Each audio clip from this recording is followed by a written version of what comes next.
Halo teman-teman, kembali lagi bersama saya di Antimi Film. Sesuai dengan requestan dari salah satu teman kita, kali ini saya akan menceritakan sebuah film berjudul The Fable, yang dirilis pada tahun 2019. Film ini menceritakan tentang seorang pembunuh bayaran yang ditugaskan untuk pensiun dan tidak membunuh dalam 1 tahun ke depan. Namun dalam masa pensiunnya itu, ia terpaksa harus berurusan dan membantai kelompok Yakuza yang telah menculik temannya. So, bagaimana alur cerita selengkapnya? Jadi tanpa berlama-lama lagi langsung saja kita ke alur ceritanya.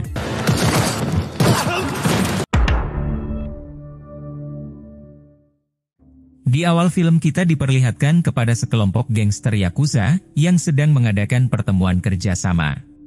Namun tak lama setelah itu, datang seorang pembunuh bayaran yang dijuluki sebagai The Fable, yang langsung membantai mereka semua.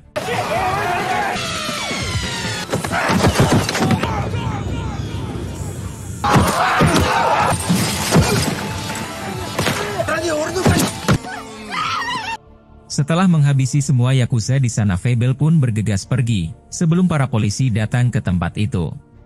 Di sana ia dijemput oleh temannya yang bernama Yoko, lalu melanjutkan ke sebuah tempat sebelum akhirnya menuju ke tempat bosnya.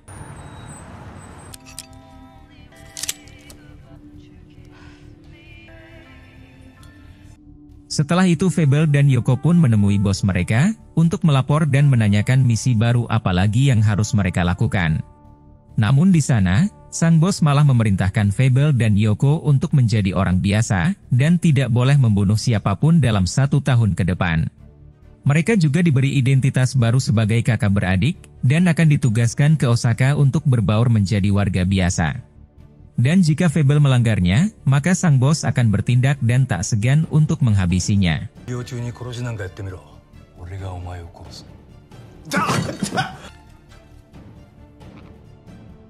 Kemudian adegan berpindah kepada 2 pembunuh bayaran yang bernama Kuro dan Kudo, yang sedang menyelidiki TKP yang dilakukan oleh Fable.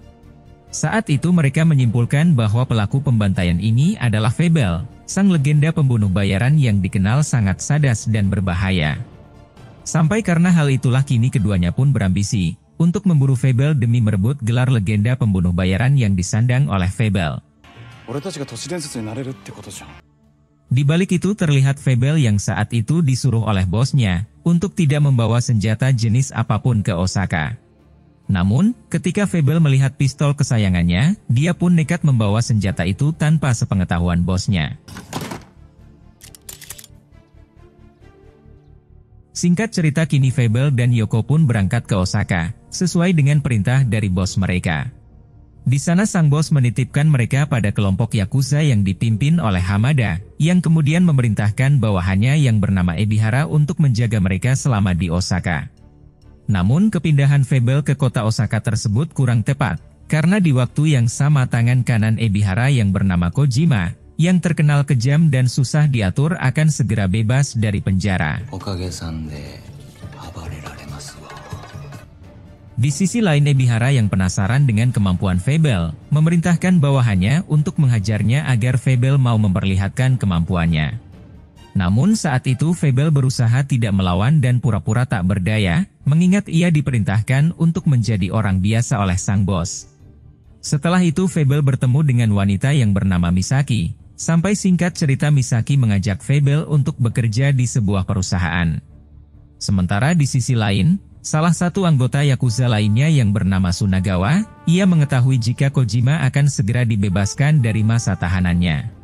Dan diketahui jika Sunagawa ini adalah sosok yang akan mencoba mengkudeta kelompok Yakuza Hamada dari kepemimpinan yang sekarang.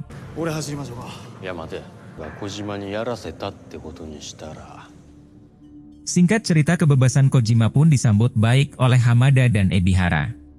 Namun kebebasan Kojima disambut kurang baik oleh Sunagawa dan bawahannya, karena ternyata mereka menaruh dengki pada Kojima dan Ebihara.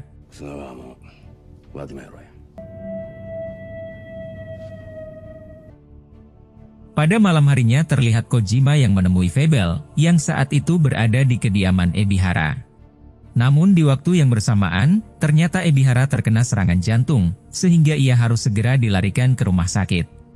Saat itu Ebihara pun harus dirawat di rumah sakit, dan meminta Kojima untuk tidak membuat onar selama ia dirawat.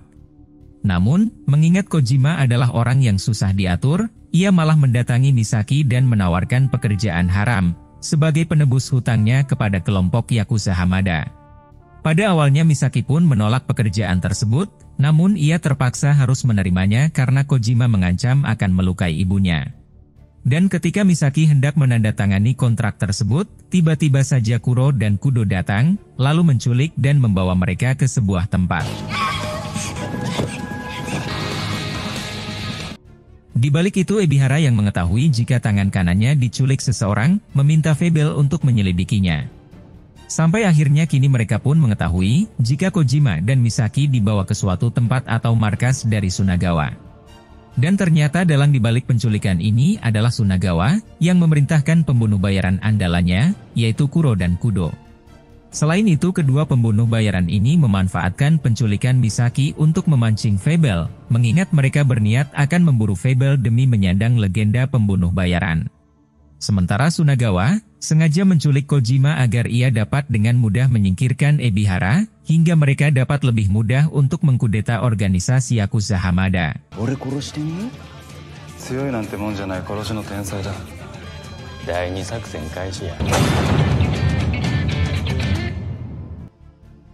Setelah mengetahui tempat Kojima dan Misaki disandera, malam harinya Fable pun menyiapkan senjatanya untuk menghadapi kelompok Sunagawa. Di sana terlihat juga Yoko yang saat itu sedang memodifikasi pelurunya agar lebih tumpul, supaya tembakan yang dilepaskannya nanti tidak membuat bawahan Sunagawa terbunuh. Yang ternyata hal tersebut sengaja mereka lakukan, karena saat itu mereka masih memegang komitmennya kepada sang bos, untuk tidak membunuh selama 1 tahun ke depan.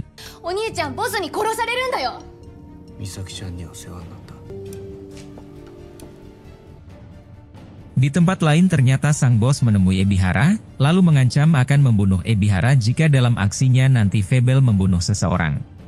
Dan hal tersebut sengaja sang bos lakukan, karena Ebihara sudah lancang mengikut sertakan anak buahnya dalam masalah kelompok Yakuzanya. Keesokan harinya terlihat Fable dan Yoko, yang akan mendatangi markas Sunagawa untuk menyelamatkan Kojima dan Misaki. Di sana Fable memulai aksinya dengan membuat pingsan salah seorang, yang saat itu sedang menyandera Misaki. Lalu Fable pun mulai keluar, lalu membantai mereka satu persatu.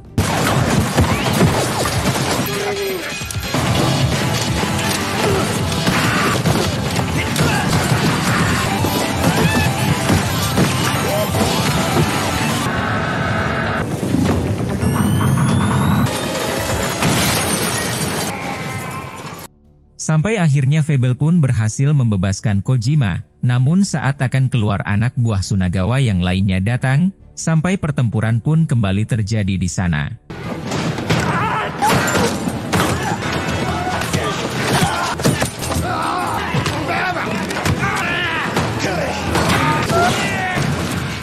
Sampai akhirnya bertemulah Kojima dengan Sunagawa, sampai mereka harus bertarung habis-habisan di sana.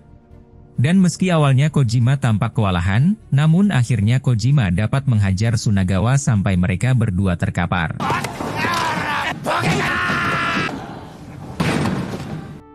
Di balik itu terlihat Kudo yang saat itu berhasil menemukan keberadaan Misaki, lalu hendak membawanya pergi ke sebuah tempat. Namun, tiba-tiba saja Yoko datang dan langsung menghajar Kudo di sana. Sementara di sisi lain, terlihat Fable yang berusaha melawan Kuro, karena rupanya Kuro ini adalah lawan yang cukup seimbang dengannya. Sampai akhirnya Fable dan Kudo pun saling menembak jarak dekat, namun Fable tetap selamat.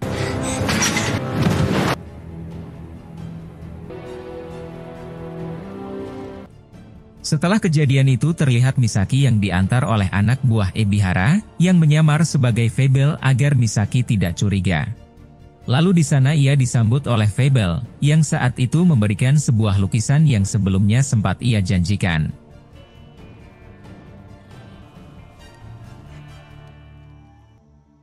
Kemudian adegan berpindah kepada Kuro dan Kudo, yang saat itu baru tersadar dari pingsannya. Dan di sini terbukti bahwa Fable tetap menuruti perintah sang bos untuk tidak membunuh selama 1 tahun ke depan. Namun tak lama setelah itu, tiba-tiba saja sang bos datang lalu langsung menghabisi mereka karena dianggap sudah mengganggu misi Fable untuk pensiun membunuh. Di akhir film terlihat Ebihara yang terpaksa harus menghabisi Kojima, karena ia menganggap jika Kojima adalah biang kerok dari semua masalah ini. Lalu setelah itu Ebihara pun menemui Sunagawa untuk menunjukkan foto bahwa Kojima telah tewas. Sampai karena hal itulah, kini Sunagawa dan Ebihara pun setuju untuk berdamai dan tidak akan melakukan perselisihan lagi.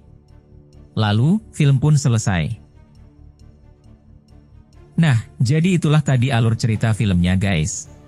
Jika suka dengan video ini silahkan like, dan jika ada kritik dan saran silahkan tuliskan di komentar. Terima kasih sudah nonton sampai akhir, dan salam dari Antimi Film.